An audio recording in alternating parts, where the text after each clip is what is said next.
What were you going to spend your money on? Food? Rent? Sounds pretty boring to me. Get all new merch, like the You're Welcome mask, or the Let Me Speak to Your Manager shirt, at Buckley's Teespring store. Links in the description. Welcome to Advice No One Asked For.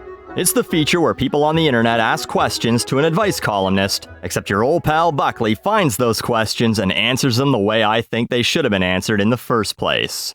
And now that summer's here, I thought I'd look at a couple seasonal questions. The first one is from a person who's feeling a little worried that their summer beach wear makes them look beached. Dear, it's you. After such a long winter, I'm thrilled that it's finally warm outside. However, with the sunshine and warmth comes shorts season and showing more skin, along with the uncomfortable reminder that I didn't spend all winter preparing my beach body. I know I'd look like an idiot walking around in a sweatshirt and jeans all summer, but I've always struggled with body image issues, which are only exacerbated when I'm wearing less clothing. What can I do to feel comfortable and cool this summer? Signed, let's say, Self-Conscious in South Carolina. I assume this is from a North American because of where I found the question, so based on that assumption, have you looked at people? And I'm not just talking about 2020, like everyone's been putting on pandemic pounds because people couldn't go to the gym and they forgot that push-ups were free and they never closed the sidewalks. I mean in general, the average person hasn't been ready for summer their entire life. It's funny because for the last few years, all everyone's talked about is body acceptance and how fat shaming is wrong and all this shit. But social media has made it worse than regular media ever did when it comes to body image. Because now, we don't just have professional models to contend with, you also have your two hot friends constantly finding the best lighting and angles in their homes to take pictures of themselves so they can get paid in likes and comments, the self-esteem currency of the internet. But there's still such a small part of the population.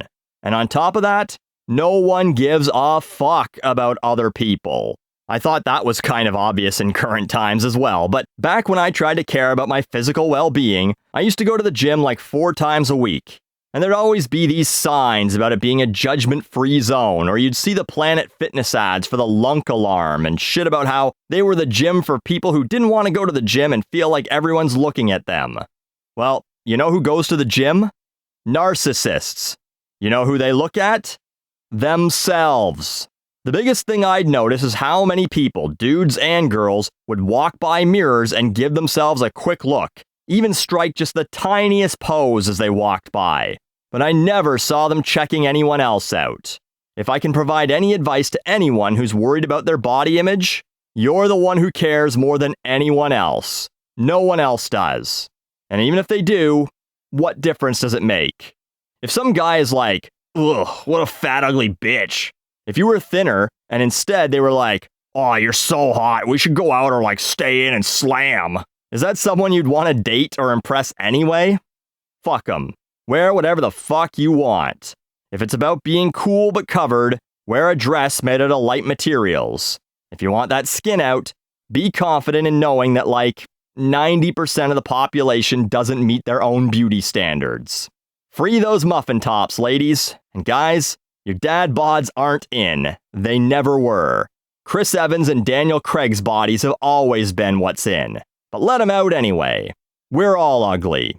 No point in also being uncomfortable.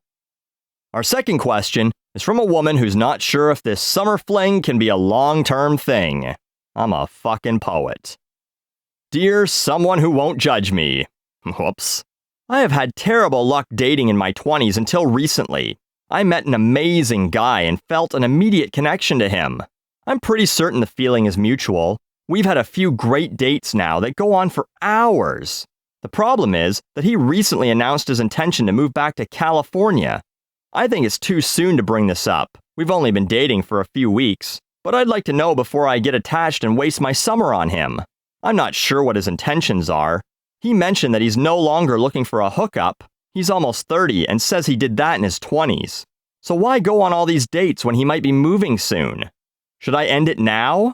It's slightly devastating because, for the first time in years, I feel happy with someone. Signed, how about wanting more in Wyoming? Let me start by saying that long dates aren't necessarily a sign that things are going great. I once went on this date where we had dinner and talked for like 2 hours. Then she's like, hey, do you want to go see a movie? So I'm thinking, shit, this girl wants to still spend time with me? Me! Oh, this is going great. We watch the movie, we say goodbye, and then she ghosted the fuck out of me. That date was like 4 fucking hours.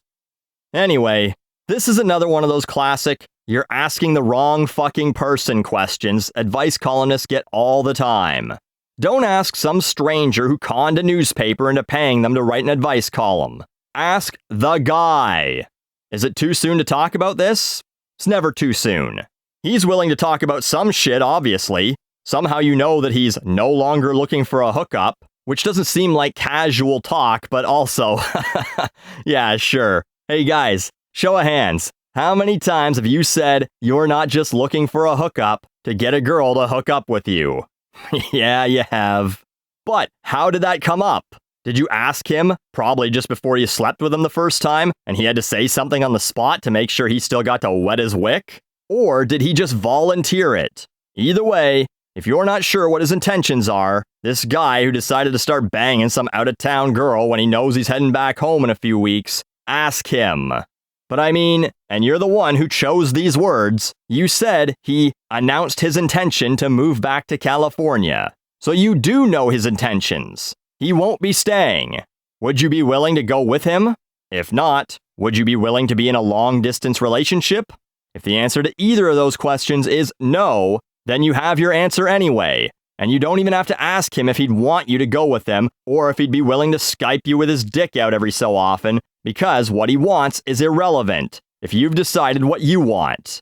If the answer is, yes, I am an insane person and would like both those things after a few weeks of dating some guy, then just fucking ask him. But you say that ending it would be slightly devastating because for the first time in years you feel happy with someone, and that you've had terrible luck dating until recently? By until recently, you mean until this guy, right?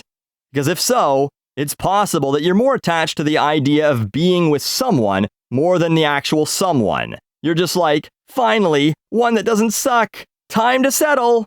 But I have to laugh at this, I don't want to waste my summer shit. What were you gonna do with it anyway? You got someone else in waiting?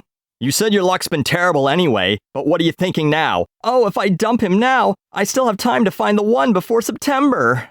You're still in your 20s, it seems. Your eggs still got plenty of time before they pass the best before date, if that's what you're worried about. So just have fun and enjoy what you have now. And when he fucks off, you can find some other loser. Because he's not the one. There's no such thing as the one. Yeah, in a world of 7 billion people, you happen to find your soulmate in whatever shithole town you live in, and that person was the perfect person meant to be with you in this lifetime. No, everyone just settles for good enough. So have some fun while you can with this one, and then hop back on Bumble or whatever the fuck to find another person whose dick you can tolerate for more than a month. That's pretty much as good as life gets. I'm Buckley, and you're welcome.